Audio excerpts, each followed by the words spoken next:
any time where you influence also Sunday, no any language influence also Sunday above. Also don't know what to kicken. Yakunu time or get where you better influence against language on us. So I'm going on one now. Yes,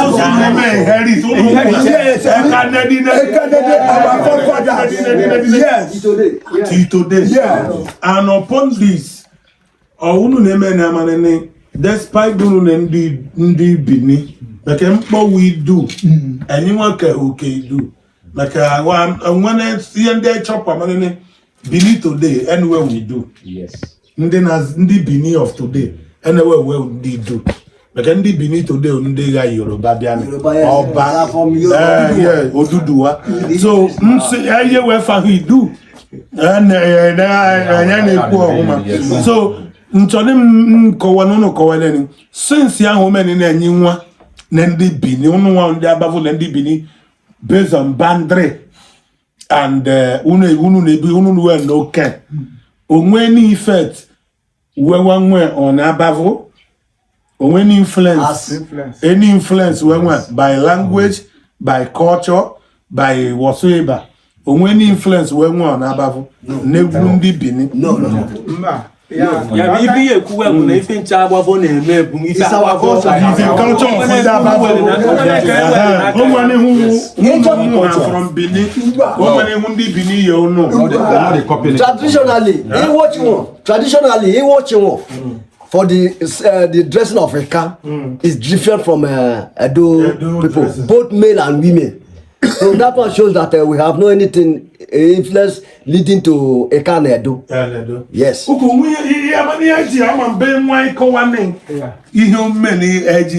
This documentation.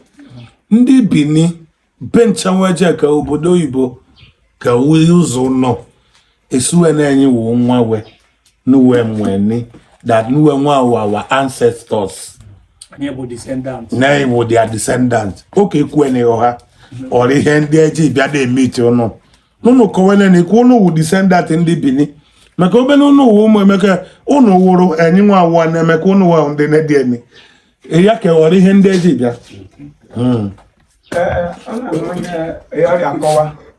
Yamani nema ya ndi du ndi Bini risle we mwen ni huno ane mani we mwen so ni enyenweka ni ya anywa nweka ni power on our own we le ya we mwen so we anywa ri wa gwa oni enyinwa lo asusu enyin le wa wofu ẹ̀yin lẹ basically ẹ̀yin lẹ gba no can but some of them ẹ̀yin wọ́n rí ẹ̀gbọ́n yẹn àná mẹ́wọ́n Bini not just but mma no so ihe ọrịa eku o ya ọkọ nwe ni mmekọ ẹ̀yin lẹ ndị du ọwụ imu ẹ̀ ọ na-eme ni wee na claim le wee lẹ́yìn òun wẹ́.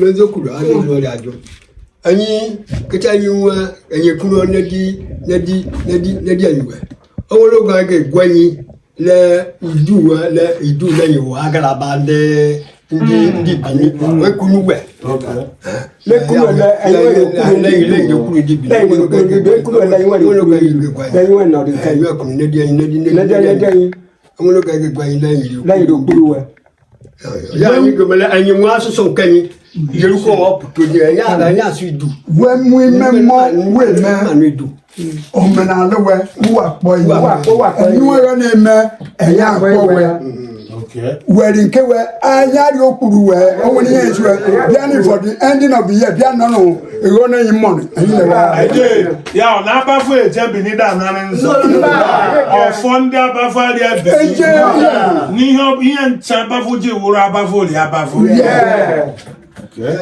Only sabu no wa o. Ko ga ma la to na ka wa ife du.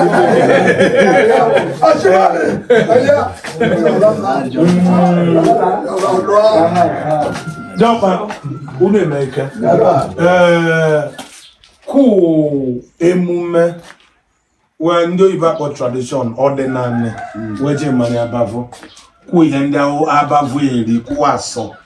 Ene emume ke ndị Abavo eme ịbịa nwaanyị nwa mmenwa we ya akụmazi ndị umulede na ndị akụmazị eme igwe but achọkwana m n'igwe ahụ enye eme n'injini ka injini nene culture ni ka ọwụ injini through the influence of ọba obìnrin ewu superior during the bending and all that ní ọgbà lọ́sà. Tradition we follow in our community here. Eme wagi, Yes. Ewagi, Aniya festival. Obi, of Abavo Eboza one helegi. Omegolenka, after 4-5 days, the whole other quarters, it be done kewa. Remove be done. Ekoma be done. Okwe be done kewa. Ali chiche be done kewa. Like Mesama High Bogili. As one. I'm quarter by quarter. Na pobia ema. Like my life have been. No, ore ajo na to be na. Ewa given that kawana wa. Ene ozo iwaji ahụ after harvesting. After harvesting. Ene hụkwu na-eme because enyi nwe nwunye akpọ ịrụ ifaji ọkụ. Unu eme abavo. Fajo Ya mekuwe eme arabu ifaji ọkụ before awawe jinke. Because all those who are following with the New Year festival. Yes. Okay. Mama mo. Ifaja ọkùnrin jò ebe ị na-awa gị ya ị na-ewere enye ewere nye Uru awole ndi jigbo. enye ugbo enye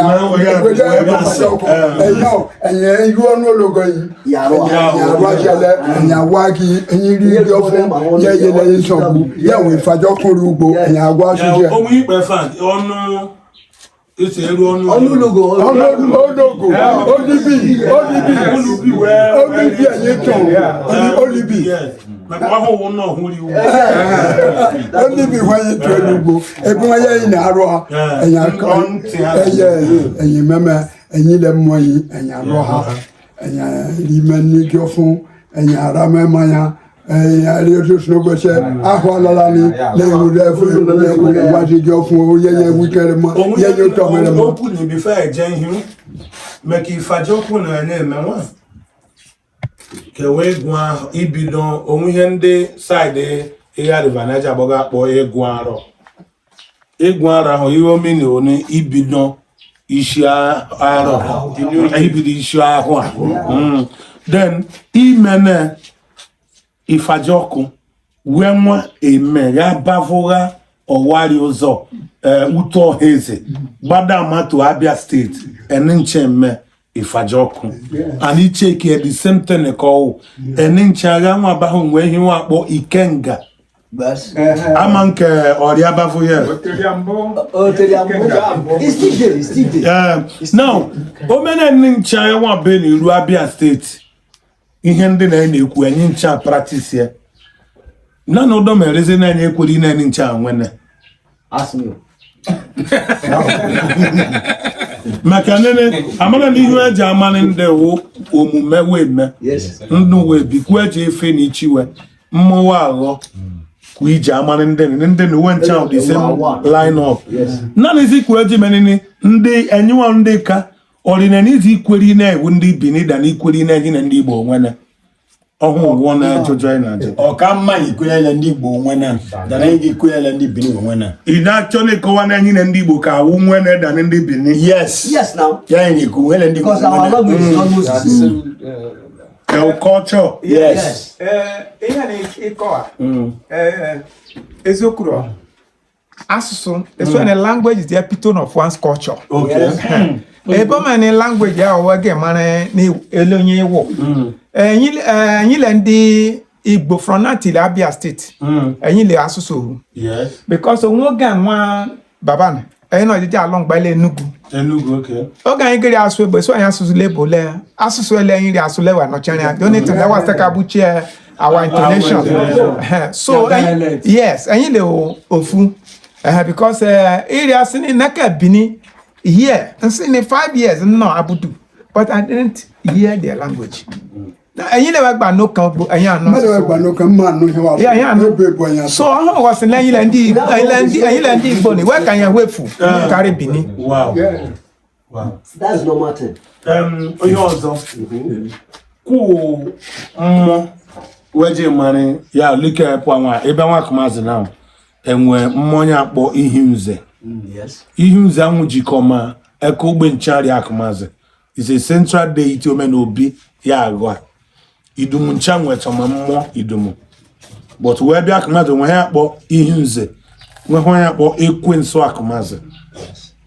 This is two central mmo enwe omenini onye ọnwụ na-ewu nwa akụmazi re-affiliated to that deity. Then wee bịa nwa Abavo ya enehukwu na onwe unu enwe ihe wakpo nze ya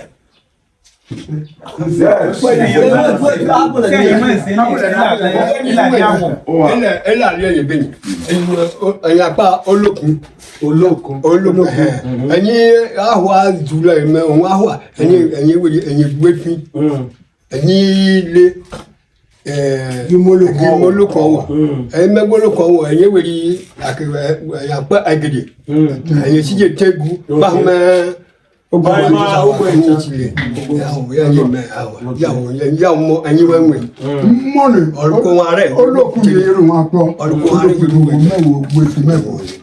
okay. This what I need Jenny yourself to tell me I go for me also. Yeah, home Monday I can go. I kill him.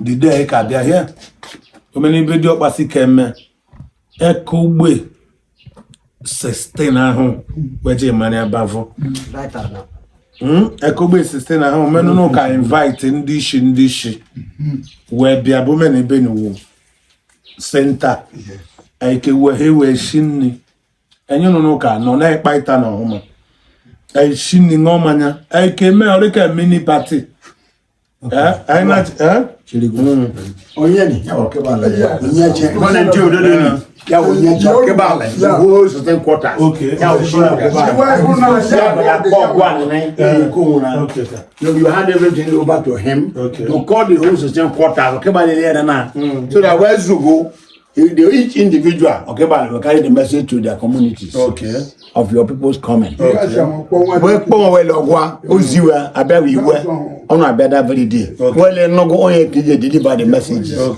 various quarters ya no ever some you the senior about the whole Abavo yeah but then he asked for ya dalo sir